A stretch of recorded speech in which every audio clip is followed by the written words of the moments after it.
To Jung, the mother was never only the woman who gave us life. She was also an archetype, a universal image that shapes how we perceive love, safety, nourishment, and even our own sense of identity.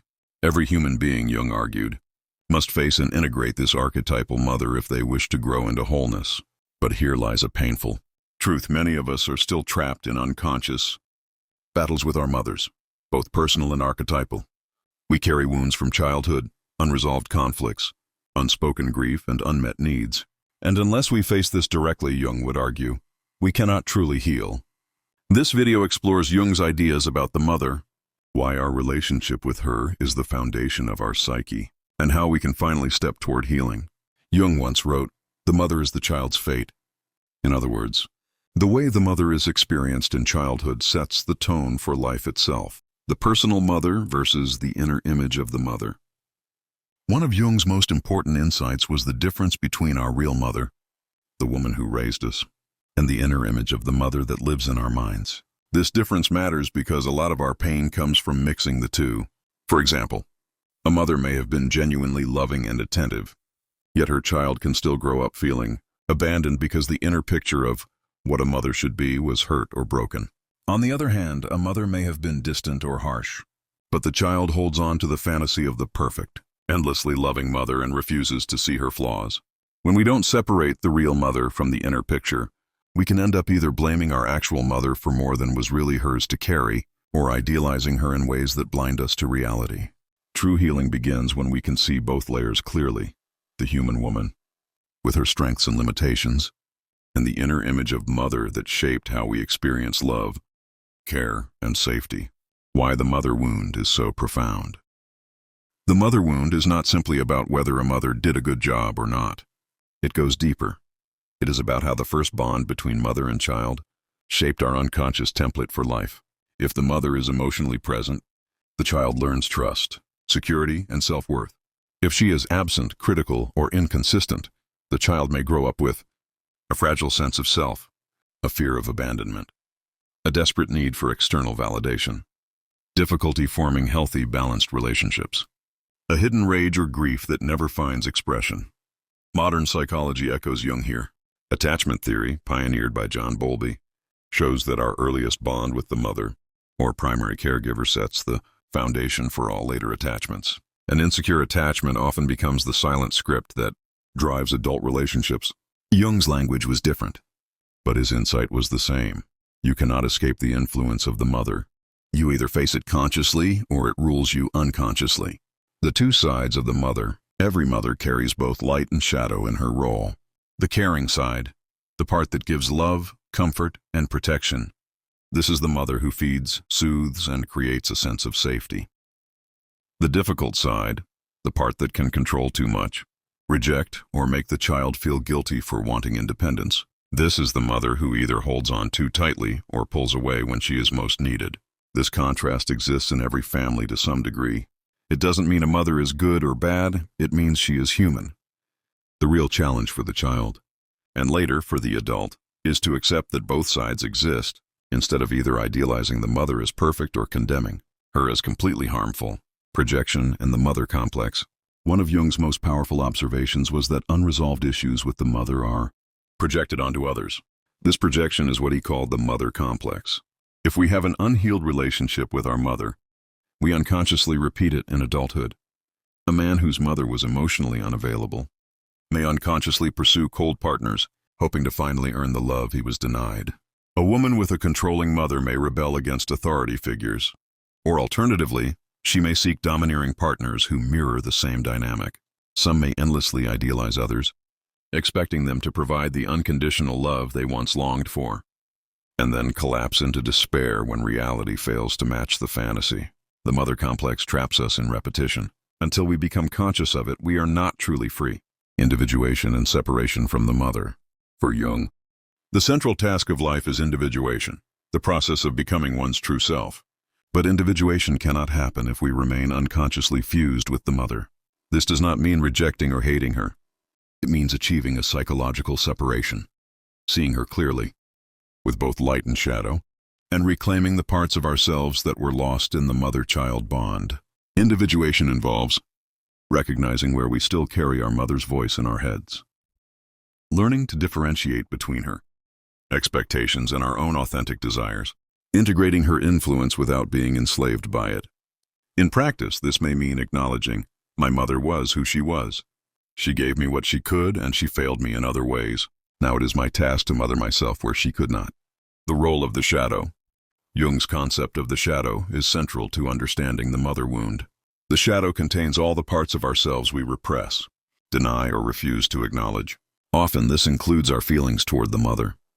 Cultural norms tell us to honor your mother, and guilt keeps us from admitting our anger, grief, or disappointment.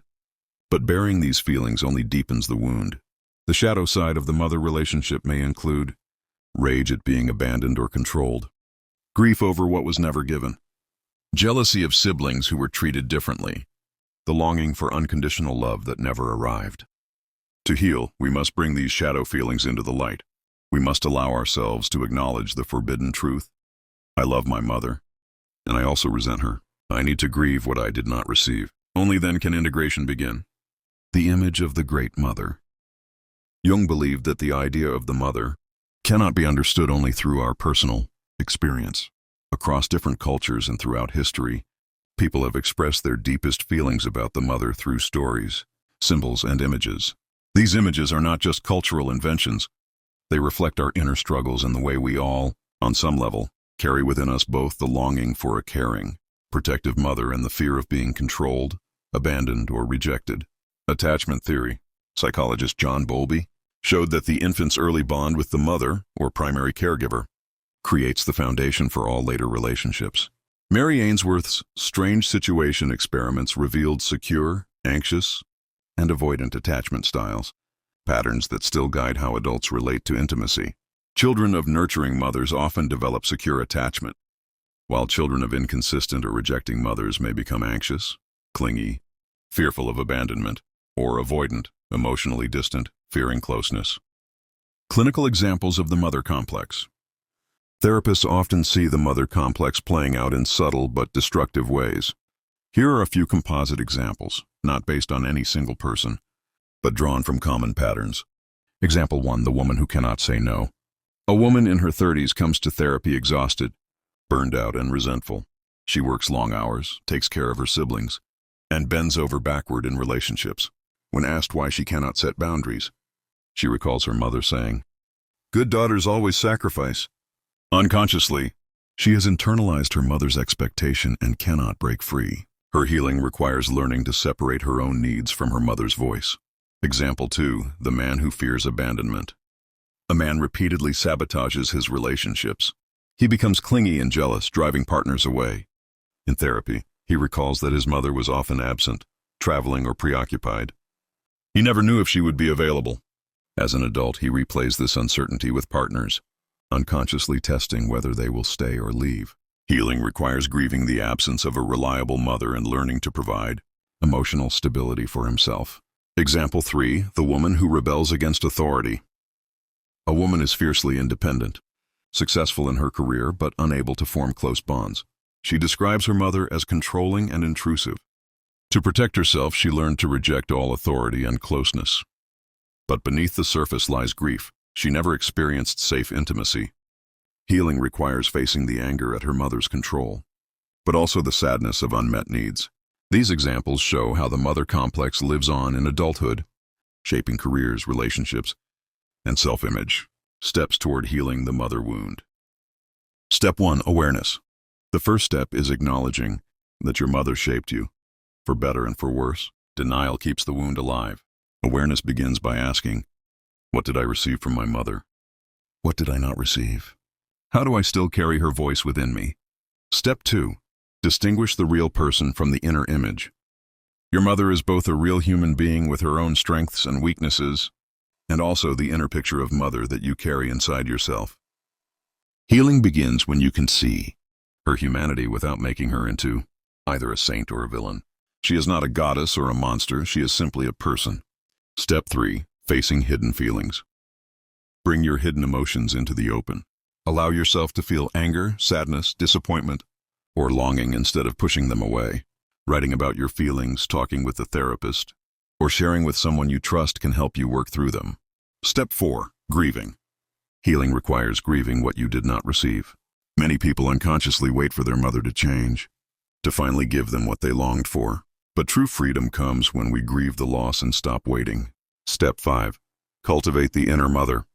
Perhaps Jung's most powerful idea for healing is the inner mother. This is the ability to nurture, protect, and comfort oneself from within. Where the external mother failed, the inner mother can step in.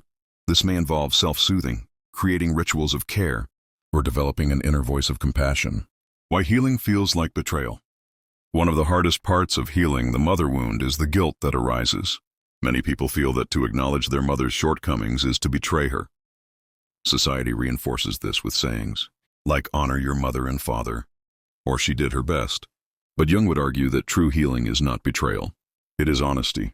You can love your mother and still acknowledge her failures. You can honor her humanity while grieving what you did not receive. In fact, refusing to face the truth leaves you trapped in unconscious resentment. Facing the truth, even when painful, is the only path to freedom. The inner child and the inner mother. Modern therapeutic approaches often speak of the inner child, the part of us that still carries the unmet needs, fears, and wounds of childhood. To heal, we must reconnect with this child and offer what was missing. Jung would say that the inner mother is the counterpart, the internal capacity to nurture and protect the inner child. When the inner child and inner mother connect, healing begins. The adult self becomes both parent and child, both nurturer and nurtured. This is individuation in action, the psyche becoming whole. The mother wound in relationships. One of the clearest signs of an unresolved mother wound is the way it shows up in love. Jung noted that we often project the mother archetype onto romantic partners. This projection can be both intoxicating and destructive. If your mother was emotionally distant, you may be drawn to partners who feel out of reach, chasing them in hopes of finally winning the love you craved. If your mother was controlling, you may fall for partners who dominate you. Or, conversely, you may resist intimacy altogether, fearing engulfment. If your mother was inconsistent, you may feel addicted to unstable relationships, mistaking chaos for love. In each case, you are not truly relating to your partner as they are. You are relating to the ghost of your mother inside them. Jung emphasized that breaking this cycle requires awareness. Until you recognize that you are projecting, you will keep replaying the same script, hoping for a different ending. Forgiveness versus integration. Many people ask, do I have to forgive my mother to heal? Forgiveness, as often preached, can be premature or forced. If you forgive without processing your anger and grief, you bury the wound deeper. What Jung emphasized instead was integration. This means seeing your mother as a whole person, both her light and shadow. Accepting that she was shaped by her own wounds and limitations.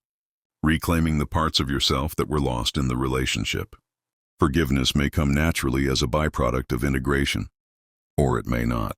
What matters is not absolving her, but freeing yourself. Exercises for healing the mother wound. Here are some practices inspired by Jungian and modern therapeutic work that can help begin the process of healing.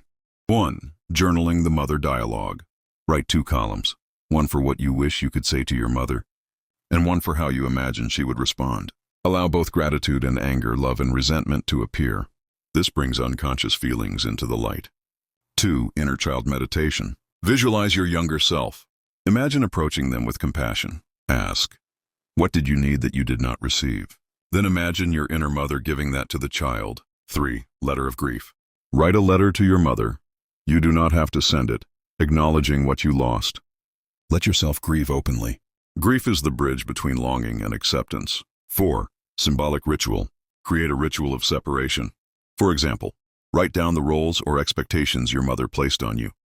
Then burn the paper saying, this is no longer mine to carry. Rituals can speak to the unconscious more deeply than words alone. Why the work is lifelong. Jung warned that individuation is not a one-time event but a lifelong journey. The mother wound may resurface at different stages. When you leave home, when you enter a serious relationship, when you become a parent yourself, when your mother ages or dies. At each stage, new layers of grief, anger, or compassion may surface. Healing does not mean once and for all. It means walking the path of integration over time, becoming more whole with each step. The intergenerational chain. Another Jungian insight is that the mother wound rarely begins with your mother. She likely inherited her wounds from her own mother, and so on, stretching back generations. Recognizing this can bring compassion without excusing harm. Your mother may have failed you, but she was also once a child who may not have been mothered herself. Healing, then, is not only for yourself, it is also for your lineage. When you break the cycle, you prevent it from unconsciously passing to the next generation, the mother within. Ultimately, Jung's deepest teaching on the mother was this: the image of your mother lives inside you. You may rebel against it, worship it, or try to ignore it, but it is there, shaping your life. The task of individuation is to face this inner mother directly, to accept her nurturing side and her destructive side, her presence and her absence. Only then can you develop your own inner mother, the capacity to nurture, guide, and protect yourself. When the inner mother is alive, you are no longer at the mercy of the external mother. You no longer need to project her onto partners or authority figures. You can finally stand as your own source of safety. You will never heal until you understand this. So here is the truth, hard but liberating. You will never truly heal until you understand that your mother is both a personal figure and an archetype. She is both human and myth. She is both your first source of love and your first source of pain. As long as you cling to fantasies that she was perfect or that she was a monster, you remain trapped. As long as you avoid grieving what you did not receive, you remain bound. But when you see clearly, when you integrate her light and her shadow, when you reclaim your own lost self, when you cultivate your inner mother, then you step into freedom. Healing is not about changing her. It is about transforming your relationship to her image inside you. Carl Jung once wrote, "The greatest burden a child must bear is the unlived life of the parents." Nowhere is this more true than in the bond with the mother. Your mother gave you life. She also gave you wounds. Both are true. You cannot erase her influence, but you can understand it. You can name it, grieve it, and integrate it. You can stop repeating it in your relationships.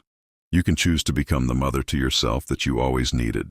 This is the path of individuation, the path of wholeness. It is not easy. It is not quick. But it is the only path that leads to freedom. And so remember, you will never heal until you understand this about your mother. She is not only the woman who raised you, she is the archetype within you. To know her is to know yourself.